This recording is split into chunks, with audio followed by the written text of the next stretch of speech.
What's up everyone, this is AG here and welcome back to the channel.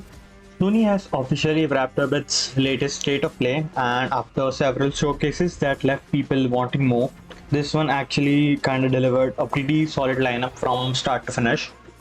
The presentation focused heavily on action games, horror titles, RPGs, and a few surprises that genuinely caught me off guard. More importantly, Sony spent a lot of time showing gameplay rather than relying on trailers. There were a few projects that stood out more than the others, a couple announcements I definitely didn't expect to see, and some games that continue to look better every single time they are shown. So let's go through the biggest reveals, the most interesting announcement, and everything that stood out during PlayStation June 2026 State of Play. Let's get into it. Sony opened the show with Marvel's Wolverine, finally giving us an extended look at what Insomniac has been working on. The game takes place in a universe where mutants are actively hunted and forced into hiding. Rather than them being part of X-Men, Logan is actually a member of X-Team, a small mutant rescue organization that helps mutant people escape prosecution around the world. The trailer also confirmed several Marvel characters, including Jean Grey, Mystique, Sabretooth, and the Reavers. We even saw Atom Smasher. Jean Grey appeared to be Logan's closest ally and was shown in the demo.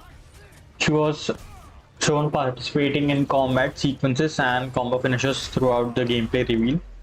As for the gameplay itself, Insomniac seemed to have embraced the brutality that comes with making a Wolverine game, like fast chains, environmental attacks, brutal execution, and Wolverine's healing factor. We could see like exposed bones, flesh regenerating in real time, and injuries healing instantly. One detail I really like is that Insomniac appears to have gone with a much more comic accurate version. He's shorter and looks more closer to the classic Wolverines than the movie adaptation most people are familiar with. Let's see, they are trying to fully embrace the Wolverines game and the whole character of his, rather than sanitizing him and making him look like Hugh Jackman's version. It launches on September 15th, 2026, exclusively on PS5.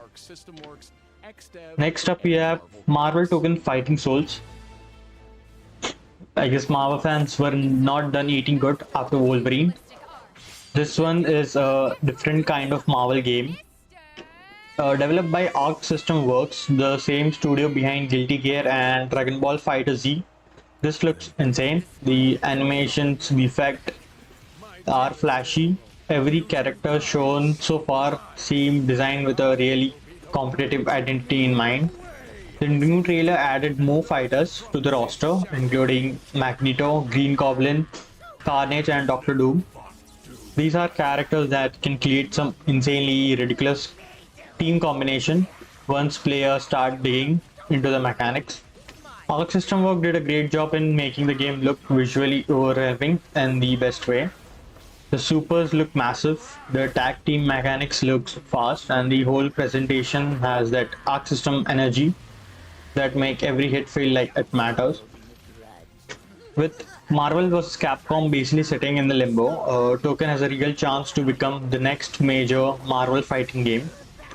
Marvel Token launches on August 6th for PlayStation and PC. Kemuri was one of the most visually distinctive games shown during the entire event. Developed by Unseen, the studio founded by former Tango Gameworks creative director Ikumi Nakamura. Kemuri is set in supernatural version of modern Japan where humans coexist alongside dangerous yokai and spiritual entities. Players take control of yokai hunters, tasked with tracking and eliminating these supernatural threats while navigating in a urban environment filled with hidden secrets and paranormal activities. One of the game's core mechanics revolve around the Kegai parasite system, which grants powerful abilities and allow players to take on increasingly dangerous yokai. The trailer showcased fast travel, stylish combats, rooftop exploration, and several bizarre enemy designs that immediately gave the game its own identity. Game also supports cooperative play, allowing multiple players to hunt yokai together throughout the city. Kemuri is targeting 2027 for PC and PS5, and it remains one of the more interesting original projects shown at the showcase. One of the biggest announcements on the showcase was Tomb Raider: Legacy of Atlantis. Crystal Dynamics is revisiting Lara Croft's very first journey and reimagining the original 1996 Tomb Raider for a modern audience. For anyone like unfamiliar with the original game, the story follows Lara as she searches for an ancient artifact known as the Scion, which begins as a archaeological expedition, but gradually turns into a global spanning adventure involving civilization, supernatural secrets, dinosaurs, and eventually the discovery of Atlantis itself. It's not a one-to-one remake. Crystal Dynamics has said they are expanding the original story significantly. The environments look larger, the tombs appear more detailed, and several scenes shown during the trailer suggest new story content has been added alongside the classic locations fan knows. The gameplay reveal focused heavily on exploration, platforming, environmental puzzles, and ancient ruins. That is exactly what I wanted to see. While the modern trilogy often leaned heavily into action sequences, the original Tomb Raider games were built around discovery and puzzle solving. And Legacy of Atlantis seem to be pulling those elements back at the center of experience. Visually, the games look like really great. It is developed on Unreal Engine. Lara updated character models look great. I mean, like really great. And the environments shown throughout the trailer range from massive underground temples to lost cities. What makes this project exciting? It feels like Crystal Dynamics is actually trying to bridge the gap between classic Tomb Raider and the modern versions. If they successfully combine both the games, their atmosphere and exploration of the original games, with the production value of the newer titles, this could end up becoming the strongest series in the franchise history. Unfortunately, the game has been delayed from its original target to February 2027. Next up, we have Phantom Blade Zero. It continues to be one of the most exciting action games in development. Every time the game appears, it somehow looks even better. That is not something you can say about most projects. The combat remains one of the biggest selling points. The swordplay, the animation, and the entire game has a high energy martial arts inspired action identity that makes it stand out from more convenient action RPGs. It feels like it is pulling inspiration from games like Sekiro, Ninja Gaiden, and Devil May Cry without copying any of them. The new trailer showcased additional enemies, new environments, more combat. One of the biggest pieces of news that Sony confirmed a dedicated showcase for the game later this summer. It launches October 29, 2026 for PS5 and PC. One of the nicest surprises of the showcase was the return of Rayman. It has been years since Ubisoft gave Rayman a major spotlight, and for a lot of players, it felt like the franchise has been completely forgotten. That is why seeing Rayman Legends retold show up during State of Play was a good surprise. Ubisoft is revisiting one of its most beloved platformers in the series. The game features upgraded visuals, improved animations and modernized control, and additional content designed specifically for current generation hardware. What made Rayman Legends so popular in the first place was its combination of tight platforming, creative level design, and some of the best direction in the genre. Even years later, many players still considered it one of the best platformer ever made. The footage shown wasn't extensive, but it was enough to remind people why Rayman remains such a beloved game. It launches October 1st, 2026, I think on all platforms. The Lost File was another game that managed to stand out despite having much less screen time than others. It seemed to be leaning into survival, tension, and vulnerability. The dinosaurs aren't the enemies you are expected to fight, they are things you are expected to fear. The new trailer showcased dense forests, abandoned research facilities, and several encounters with dinosaurs that felt genuinely scary.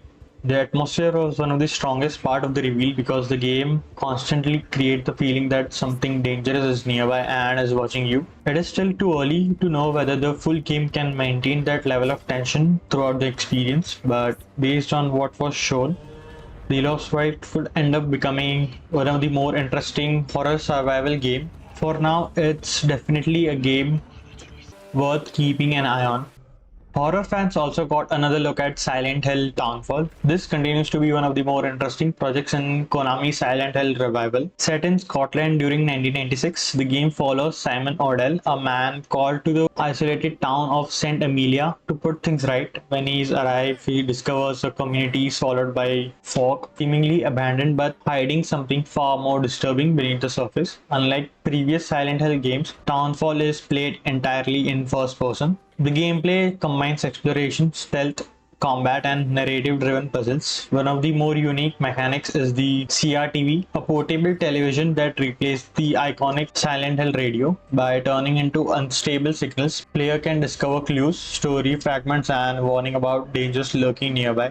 The trailer also showcased several encounters with the town's twisted inhabitants, highlighting both melee combat and stealth-focused gameplay. Combined with multiple endings and a heavy focus on psychological horror, Townfall looked like it's aiming to deliver a more personal and story-driven Silent Hill experience. It launches September 24th for PS5 and PC. Capcom also had another strong showing with Onimusha Way of the Sword. Capcom is clearly trying to bring the series back in a way that feels modern without losing the identity that made Onimusha memorable in the first place. The combat looks sharp, fast, and grounded in swordplay, with supernatural enemies and classic samurai energy everywhere. There's a real sense of weight in the attacks, and the matter for a game like this, if the combat is too flashy without substance, the whole thing falls apart. So this looked like it has a good balance. The environment looked gorgeous with historical fantasy aesthetic that fits the franchise well. Onimusha has always lived in kind of space that between the samurai drama and demon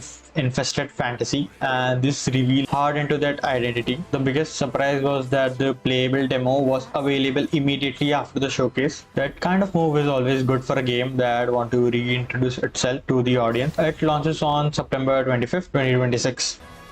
Ace Combat 8 Wings of Thieves was another major win for the fans after a long-running franchise making a serious comeback. The trailer looked enormous in scale, massive aerial battles, stormy skies, missile exchanges, and huge environmental set pieces. The series has never been about pure realism, it has always been about making dogfights feel larger, and this reveal seemed completely committed to that approach. Visually, the game looked strong. The weather effects, the lightning, and environment detail all help set the scale of the battle. More importantly, the motion of the fights feels fast enough to keep the action exciting without becoming messy. Ace Combat is one of those franchises that does not need to reinvent itself.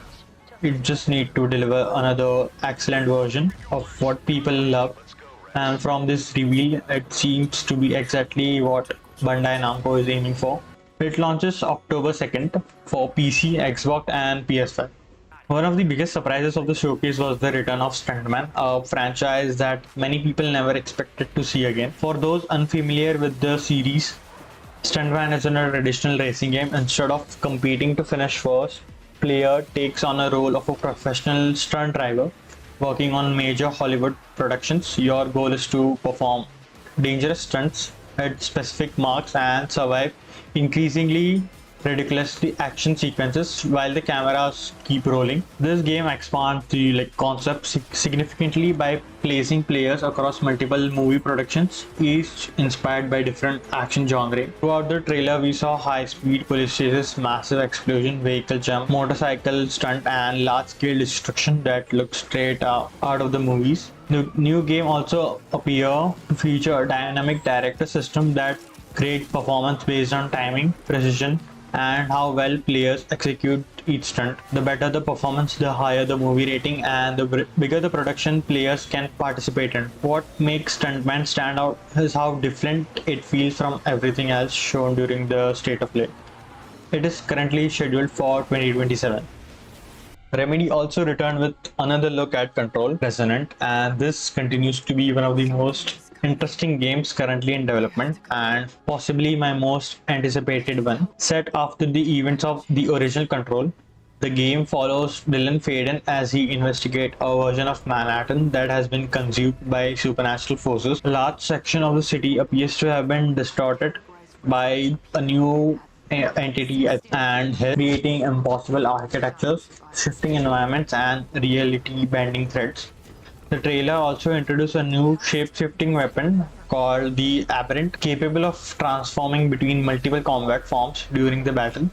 Combined with telekinetic powers and Remedy trademark destruction system, combat looks significantly more dynamic than the original game. One of the more impressive aspect of the reveal was the scale. While Control was focused on the FBC headquarters, a Resonant appears to be taking the supernatural chaos into the city, creating a much larger environment while maintaining the strange atmosphere fans loved in the first game. It's not really open world, more like open ended. It launches on September 24th, 2026. I think on PC, PS5, and Xbox.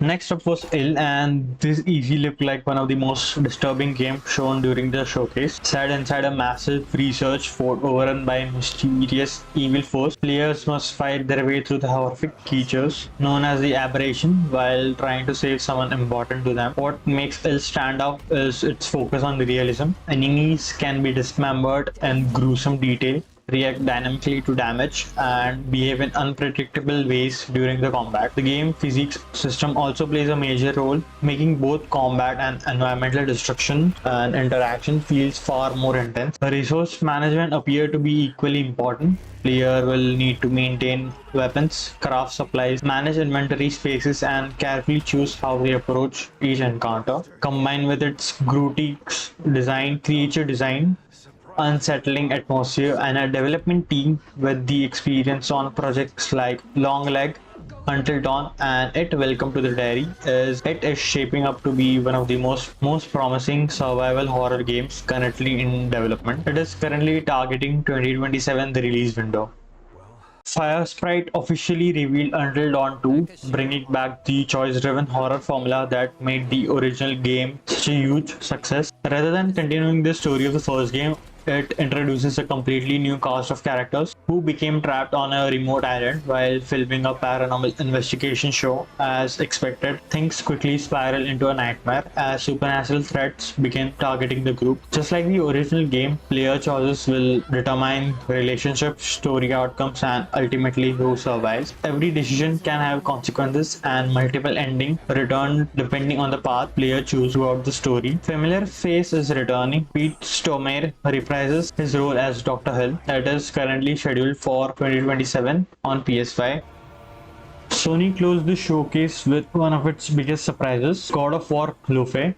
It shows around 20 minutes of gameplay. For the first time in the modern series, players take control of Faye, the wife of Kratos and mother of Atreus. While Faye has been one of the most important figures in God of War storyline, players have only ever learned about her through stories, memories, and the impact she left. The new adventure explores her journey before the events of the Norse saga and provides a closer look at her connection to the giants, the prophecies surrounding Ragnarok, and events that ultimately shaped the future of both Kratos and Atreus. The gameplay shown during the reveal suggests a much faster and more agile combat system compared to Kratos. Faye relies heavily on mobility, magical abilities, and quick attacks rather than overwhelming strength. The showcase also featured several new companions, the strange creatures, and a massive boss encounter that demonstrated the scale Santa Monica Studio is aiming for. As a reveal, I think it worked incredibly well because I think it gives people a new perspective on one of the more important characters in the franchise while still expanding the mythology established by the previous games.